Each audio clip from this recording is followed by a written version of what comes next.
terminar pronto. Todos estamos cansados, es mejor tomarnos una hora más, estamos temprano y luego vamos al café y ya.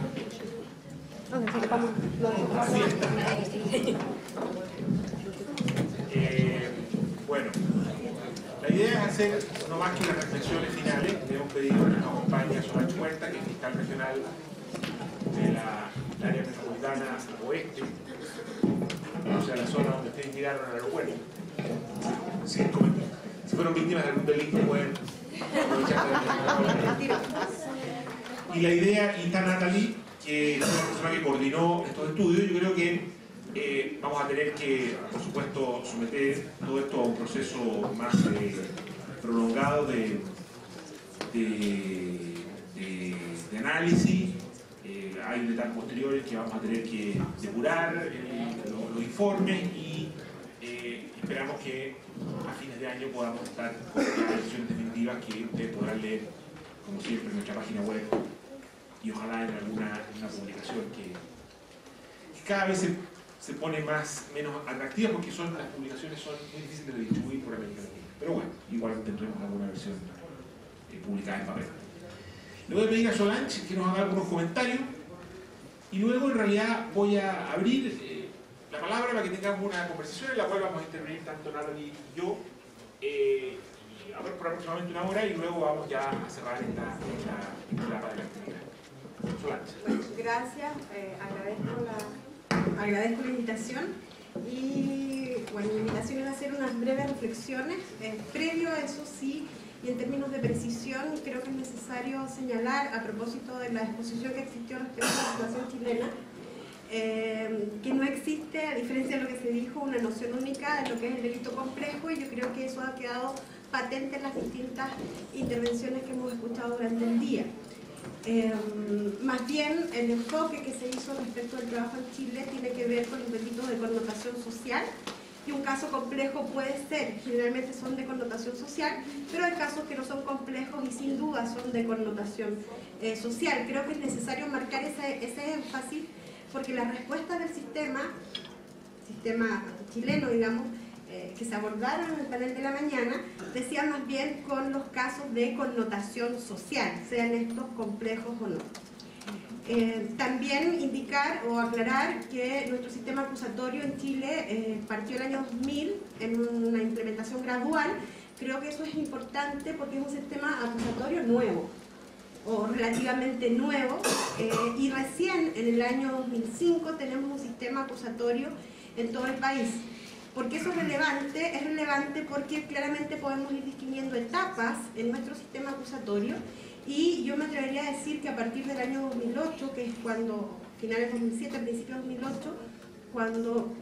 tenemos un nuevo fiscal nacional, se produce un proceso de reflexión respecto a la experiencia acumulada los 7 años anteriores. O sea, para explicarles, yo partí también en el año 2000, y cuando nosotros partimos en el año 2000, nuestra definición respecto a los casos era un fiscal, un caso, y por lo tanto, si partimos 20 fiscales, era un caso para ti, un caso para ti, un caso para ti, sin distinguir ningún tipo de complejidad en términos investigativos y con un tratamiento muy similar. A poco andar nos dimos cuenta que eso no era suficiente, y si bien la ley contemplaba 2 especialidades, o con la ley contemplaba una, pero partimos con 2 especialidades fundamentalmente, uno en el tema drogas, narcoactividad, y 2 en delitos económicos y funcionarios. La verdad es que eran especializaciones sin exclusividad. Y así partimos. Posteriormente, yo me atrevería a decir en términos de historia, aproximadamente en el año 2000, finales de 2002, principios del 2003, cuando ya había más regiones con reforma procesal penal y con un sistema acusatorio, se definió en términos de estructura no orgánica, pero sí funcional, en el sentido de ir definiendo que habían casos que no tenían mayor complejidad y que por lo tanto podían ser tramitados con una lógica de masividad.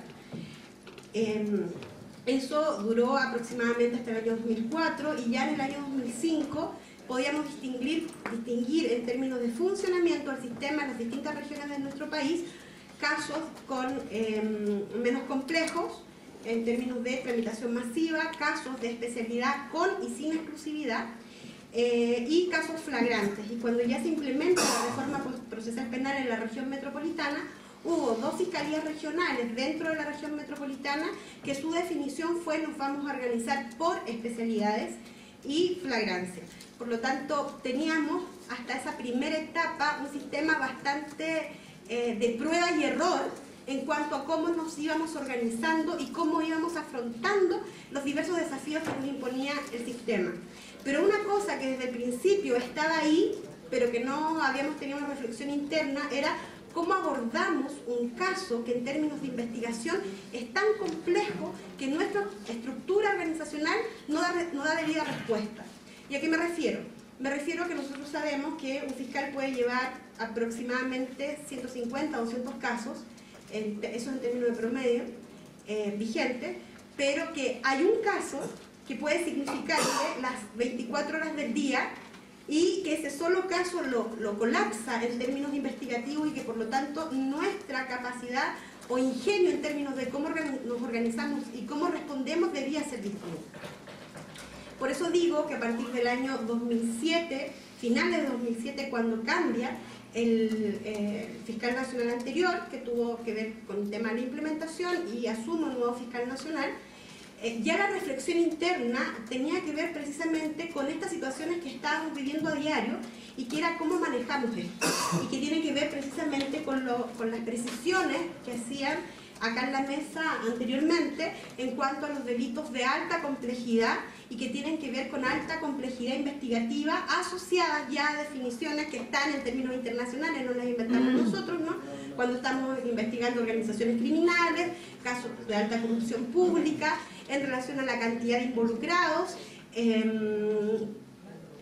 corrupción privada, pero a gran escala, digamos, donde tenemos lavado de activos, o cuando tenemos varios delitos investigados en un solo caso, que eso es muy habitual en los delitos de narcoactividad a gran escala, donde además del delito de narcoactividad tenemos que investigar la organización criminal, la asociación ilícita, el lavado de activos, muchas veces el tráfico de influencias, y lo que nos hemos estado topando, no digo que es una generalidad, pero sí en algunas investigaciones nos han saltado ciertas redes de protección asociadas a esa actividad delictiva,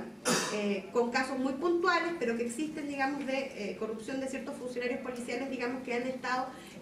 colaborando, digamos, de alguna manera en la protección de estos delitos. Y esa es la reflexión actual, y en ese estado de situación estamos. Nuestra ley orgánica constitucional no nos permite, y era lo que le comentaba a Cristian antes de empezar esto, asumir esto como quisiéramos, de allí que a través de nosotros o el Ministerio Público está proponiendo una modificación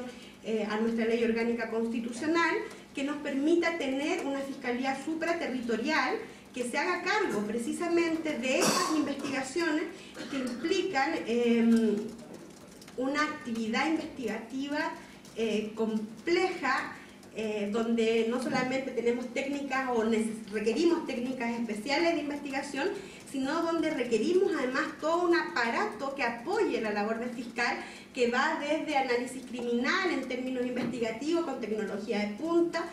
Nosotros hemos insistido en que necesitamos el I2 que cruce información y levante información de fuentes externas y de fuentes propias, digamos, para hacer cruces y definir organizaciones criminales y cómo podemos abordarlo, y qué es lo que estamos poniendo en la mesa, y nosotros decimos, a ver si nosotros en términos de ley somos los que dirigimos la investigación, pues bien, entonces nosotros como fiscales queremos tener todas las herramientas en términos de tecnología actual, de punta, para poder levantar nuestra propia información que tenemos en nuestro sistema, cruzarla y abrir grandes investigaciones respecto de seriales, de organizaciones criminales, etc. Ese es el estado actual de situación. Insisto en esto, nuestra ley orgánica no responde a este desafío, y que tiene que ver también con los delitos transnacionales. Eso no es una realidad de Colombia o de Perú, es una realidad en Chile, es una realidad en Argentina, es una realidad en Europa, es una realidad. Así como la globalización nos ha servido y nos ha ayudado para muchas cosas, ¿no? También en términos de incidencia delictual ha tenido un impacto, y por lo tanto nosotros, pongo un ejemplo, en este rato nosotros tenemos en nuestra Fiscalía Nacional una investigación bien grande respecto de la